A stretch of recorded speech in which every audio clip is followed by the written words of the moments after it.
Farmer Brown's traffic problem. Farmer Brown lived peacefully on a quiet country road for years. But as time passed, traffic increased. Cars and trucks began zipping by faster and faster. Unfortunately, Farmer Brown's free-range chickens also like to roam near the roadside, and they were starting to get hit. It started with 1 or 2, then 3 to 6 a week. Fed up, Farmer Brown called the local police. "You've got to do something about the speeding on my road," he said. "Drivers are killing my chickens left and right." The officer replied, "Well, sir, what do you want us to do?" "I don't care what you do," Farmer Brown said. "Just find a way to make them slow down." The next day, the police account installed that read, "School crossing." 3 days later, Farmer Brown called again. That didn't help.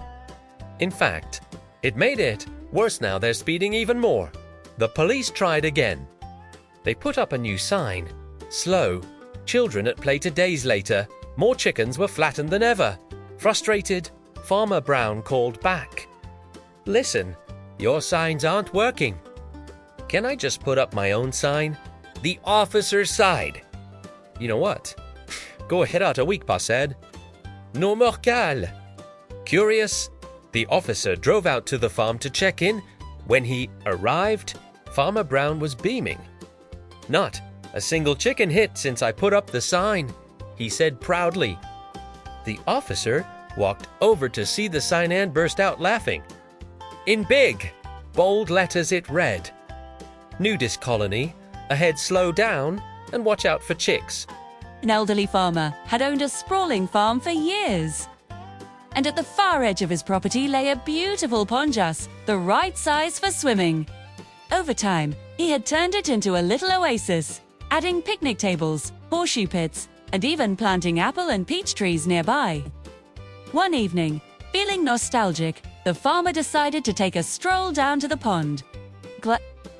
Grabbing a large white bucket, he figured he'd pick some fresh fruit along the way. As he neared the water, he heard laughter and splashing. When he got closer, he realized a group of young women were skinny dipping in his pond. The moment they spotted him, they let out startled shrieks and quickly swam to the deep end. One of them called out, "We're not coming out until you leave." 2. The old farmer paused, furrowed his brow, and then, with a slow grin, raised his bucket. "Oh, don't mind me," he said. "I didn't come to watch you swim or make you leave." He took a step closer and added with a twinkle in his eye, "I'm just here to feed the crocodile." Needless to say, the pond cleared out in record time. Some old men still have a few tricks up their sleeves. A big city lawyer went duck hunting in rural North Alberta.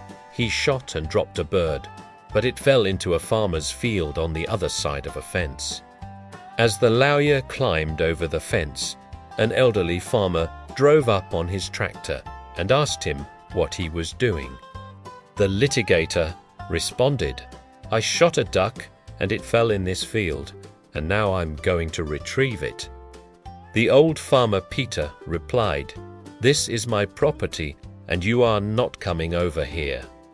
The indignant lawyer said, "I am one of the best trial lawyers in Canada, and if you don't let me get that duck, I'll sue you and take everything you own." The old farmer smiled and said, apparently, "You don't know how we settle disputes in Alberta. We settle small disagreements like this with the 3-kick rule." The lawyer asked, "What is the 3-kick rule?" The farmer replied, "Well, because the dispute occurs on my land. I get to go first. I kick you 3 times, and then you kick me 3 times, and so on back and forth until someone gives up." The lawyer quickly thought about the proposed contest and decided that he could easily take the old codger. He agreed to abide by the local custom. The old farmer slowly climbed down from the tractor and walked up to the attorney. His first kick planted the toe of his heavy, steel-toed work boot into the lawyer's groin and dropped him to his knees. His second kick to the midriff sent the lawyer's last meal gushing from his mouth. The lawyer was on all fours when the farmer's third kick to his rear end sent him face first into a freshish kelp. Summoning every bit of his will and remaining strength, the lawyer very slowly managed to get to his feet. Wiping his face with the arm of his jacket, he said, "Okay, you old fart, now it's my turn."